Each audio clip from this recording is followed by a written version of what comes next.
This is how you create an array of normally distributed random numbers using NumPy. So all you need to do, make sure your Jupyter notebook is working, then open Jupyter notebook, open file, click on new, open new notebook, wait for it to load, show you a cell. Now go ahead and import NumPy as NP.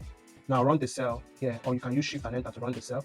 Then go ahead and from numpy.random import random, then run the cell. Then after running the cell, create a variable to store your array. So we are creating a 5 by 4 array. So random, then we put it a 5 by 4 array, 5 by 4 array. Run the cell. Now let's see the array.